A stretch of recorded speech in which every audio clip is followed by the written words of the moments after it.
picks are already on the table for both these teams. It's a moment of truth for the coaching staff. All they can do is pray and make sure that they have their fingers crossed and hope for the best. Let's see if Vince Franco can be the saving grace for RRQ, or will ONIC be too much of a problem for the Kings? Ladies and gentlemen, welcome to game number 3 of the Royal Derby. Oof, the Kung Fu Panda skin already making an appearance here. It's always very fun to watch. But like I was saying, man, in the dynamic engage tools, now with the Franco, we saw Boloyski just absolutely shut down teams single-handedly with this pick, and Vin was able to do so, I believe, at the end of season 9.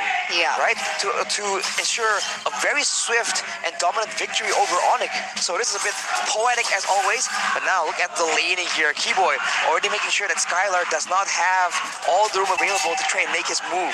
I'm actually quite excited to see Vin on the Franco, right? This was the Franco that was respected all throughout MSC by all the big teams.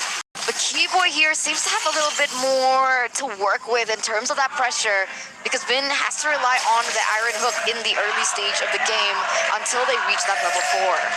For now, though, I feel like the lane is going to be heavily favoring Boots, because Lemon went for the tenacity. He's going for a tank build Arlot that is going to be used for utility instead of having the more lane dominant style.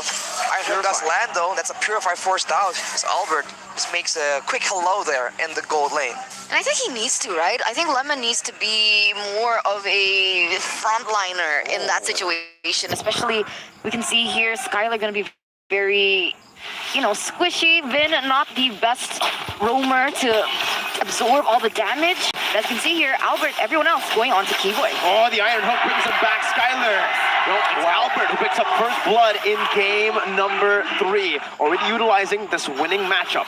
That was so intelligent, man. They froze the lane. They ensure that CW had to walk up, and that is where they set everything up for the hook into the hook flicker into the bottom of the turret. So RRQ already playing a bit more intelligently, but in mid lane, Sans has not been able to roam around, but with the turtle spawning, this might be where ONIC pulls the trigger.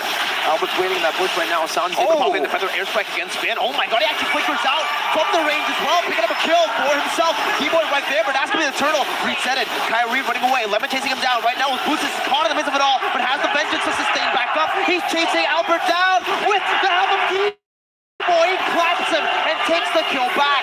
Clay will be taken low, but Lemon has found the kill on to Kyrie in the other side. Sans going on to the turtle. A bit of an auto-click situation, I believe. It's that Skylar who picks up a 1v1 solo kill.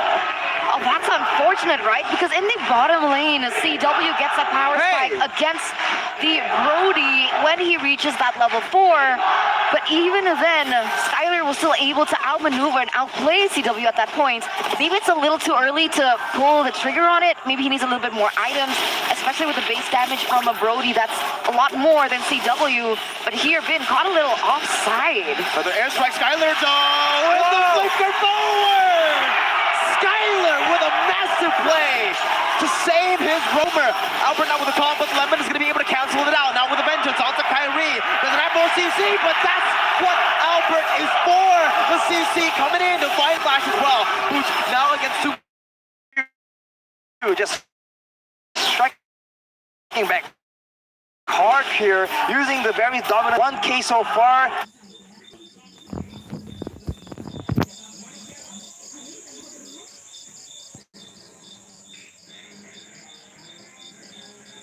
A great start for RRQ, but they have to maintain this tempo. And so far, though, for ONIC, the only 2 kills in the hand of the roamer. That is not ideal. And Sans, you can see, has been kept at bay by the wave clear and the threat of the Franco from the side of RRQ. So this pick from Vin is already showing so much dividends for the early game potential of RRQ. Oh, he's actually going to be able to help Skylar get that as well, realizing that Keyboy was in the bush waiting for a moment to strike onto Skylar. These little things are going to help Skylar in the process of getting that snowballing lead. Meanwhile, here in the top side, Boots.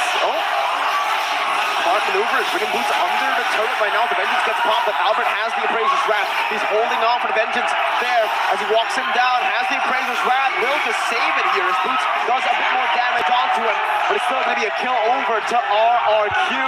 Boots has bought some pressure for On in the gold lane, but is it worth it? They've let go of that winning condition. Oof, I mean, they've let go of the win condition right now, and Lemon on the phone and Arlot pick is actually doing very, very well, and this is the scary part, because Lemon goes aggressively when he's ahead, and now Albert just cannot be pressured when he's on that Fredrin, but in the gold lane, everyone's converging for a big fight. CW going to be able to actually escape as the Bloody Hunt connects onto Keyboy. That's a turn memory, but it is going to be Vin locked down. The Cold Ultra is placed down. Vin going to be able to survive as he finds the Iron Hook to bring Kyrie back for Clay to kill. A wonderful pickup there by the man himself. Vin on the Franco, the signature pick from way back when, as they are going for another pick on the board, and Sans goes down. 2,000 gold for RRQ, 9-2 kills on the board. ONIC, they don't really have an answer to what RRQ is forcing onto them. Skyler, what an absolute monster when you put him on the winning lane. Oof, man. On the winning lane, he just knows how to push that advantage. And RRQ right now, full pedal to the metal. Vin almost gets a hook right there. And ONIC, they're just confused. And you can see that RRQ, they feel the tempo building up. They feel that their engine is getting warmer. It's time to go all in. They go for the turtle, and they might go for some more right here. Diving in towards the jungle of ONIC, trying to get all the lead they can before that late game rolls around. How can ONIC do this, right?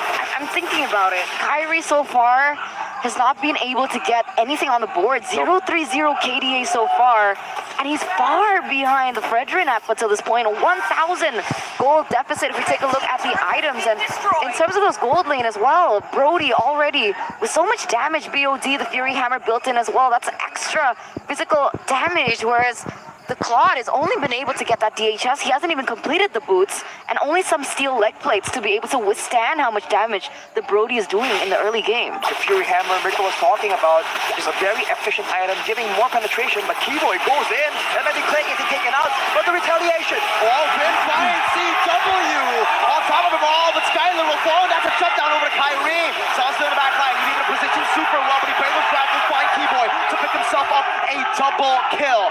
It's a 2-for-2 in the end, but ONIC have picked up a shutdown.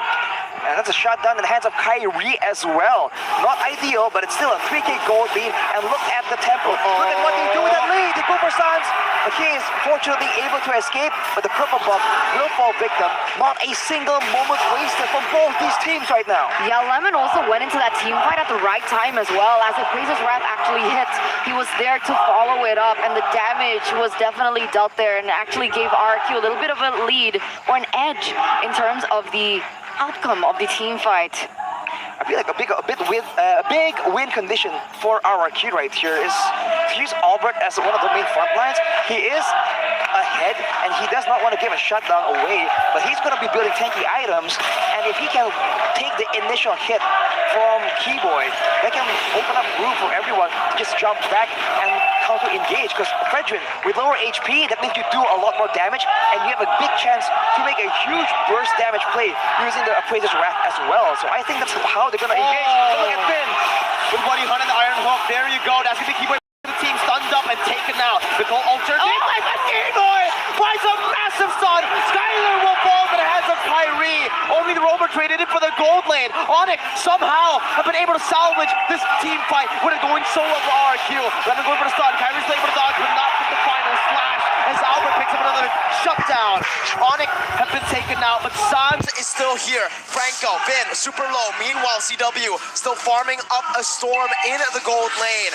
This is how ONIC gets it done if they want to still come back into the game. They need to trade. They can't go for the pure 5v5s. But RRQ, will they let them? And even in the late game, RRQ will not be able to find the insane engages, the insane moments we've come to expect with the Lord taken though, that RRQ taking a lead, going for the objectives, going for the map control. They're looking for the map control indeed, and they are looking for the objectives. And it was such a good play. Unfortunately, it wasn't able to be followed up. Keyboy with a great disengage as well. But RRQ now, they're going to push up the tempo here in the mid side. They're trying to push in that lane as fast as possible. And the issue is, Kyrie's on Lancelot, and the Lancelot, honestly, is not as mobile as something like the Hayabusa. You can't get away with as much as you can if you were on the Lancelot. And you can see that actually happening here. Kyrie already taken down 4 times, taken down right before a Lord take, and RRQ just reaping all the benefits. CW only able to grasp at straws here, trying to look in for the counter setup, right? Counter plays, looking in for more towers on the board, but in the grand scheme of things, if RRQ can still capitalize over the snowballing that they have, it might be GG for ONIC.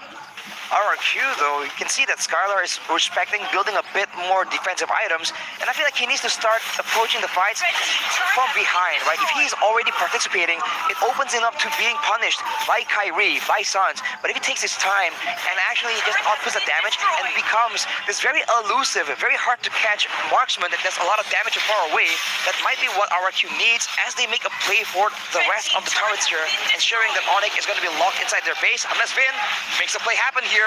Oof, trying to predict the dashes coming from Kyrie. Red team turret has That would have been crazy if he actually was able to read it out there, but ONIC are still able to disengage here. But honestly, looking at it, RRQ, 5,000 gold lead Eterna. 1-1.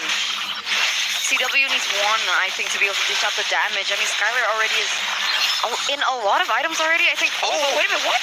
Oh, final slash also on Kyrie, but Boots still has the vengeance. Will be able to act as the front line right now as Lemon's going to be chunked quite low. Now the edge strike comes down, but Lemon's going to be able to dive into the back line with the stun and the vengeance. Called Alter placed down, facilitating that dive. Kyrie going to be caught in the mix. Now going to be taken down by Skylar as he's able to find that last basic attack. Vin is looking for the iron hook. Sans zoning or staying away from the position. Vin almost just getting that cheeky little hook onto Boots as they're waiting for the minion waves to crash into the base turret. Albert, what is going on right here? He's standing in the front as Boots goes in. Vengeance popped in. Boots gonna be able to buy some time, but the counterpart memory is ready to take him out in the back line. With the Appraiser's Wrath, CW all alone in that top Oh my side. God. This might be it. This might be the end of the game. Kyrie's finally respawned into the game. He will be able to clear out the cannon minion as CW moves back to the BMI. But ONIC are in shambles. RRQ 6.3k gold lead. Wow, and you know, the Pherom is causing a lot of miscalculations from the side of ONIC. They go all in, take out all their resources onto the members of RQ. But Clay comes in, pops the Cult Altar, and all that damage becomes nullified, and RRQ still have so much on the board, and they're able to utilize the resources onto ONIC, who has nothing to work with. Man, you're talking about all that. What was that from Albert, man? Go into your opponent's base, sit around for a bit, and then completely zone away their back line and get a lot of damage off your ultimate. Talk about Albert being the main front line here. They can transition into a damage dealer. That is exactly what he did, and my God, that Appraiser's Wrath damage is no joke, man. Truly is, and 7,500 gold lead now as well, and it makes sense, right? The amount of damage that he's able to output definitely comes from the items that he's able to facilitate. He's just gotten so many shutdowns that he's so ahead at this point. Don't know what ONIC can do, as it looks like RRQ, they're knocking onto the base.